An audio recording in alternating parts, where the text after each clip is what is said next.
But he couldn't allow himself to be afraid.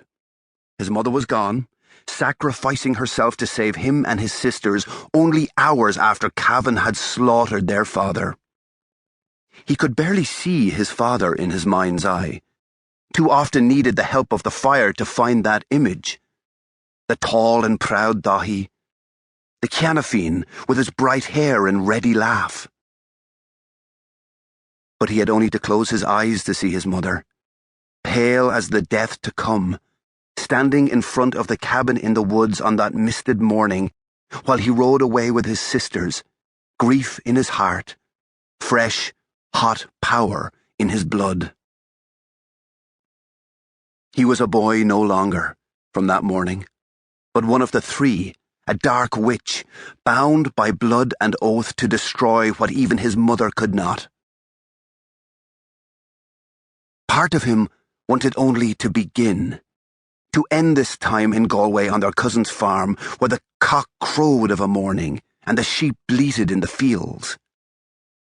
The man and witch inside him yearned for the time to pass, for the strength to wield his grandfather's sword without his arm trembling from the weight, for the time he could fully embrace his powers, practice the magics that were his by birth and right. The time he would spill Cavan's blood black and burning on the earth. Still, in the dreams he was only a boy, untried and weak, pursued by the wolf Cavan, became the wolf with the red stone of his black power gleaming at his throat. And it was his own blood, and the blood of his sisters, that spilled warm and red onto the ground. On mornings after the worst dreams, he went to the river, rowed out to fish, to be alone, though most days he craved the company of the cottage, the voices, the sense of cooking. But after the blood dreams he needed to be away, and no one scolded him for not helping with the milking or the mucking or the feeding, not on those mornings. So he sat in the boat, a slim boy of 10 with a mop of brown hair still tousled from sleep, and the wild blue eyes of his father, the bright and stirring power of his mother. He could listen to the day wake around him, wait patiently for the fish to take his bait, and eat the oatcake he'd taken from his cousin's kitchen. And he could find himself again.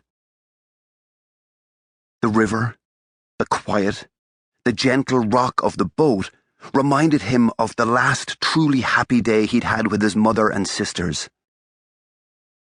She'd looked well, he remembered, after how pale and strange she had looked over the long icy winter. They were, all of them, counting the days until Beltana and his father's return.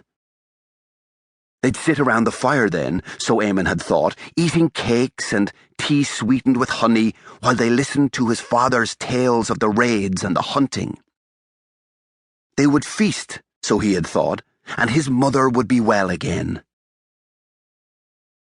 So he'd believed that day on the river when they'd fished and laughed, and all thought of how soon their father would be home.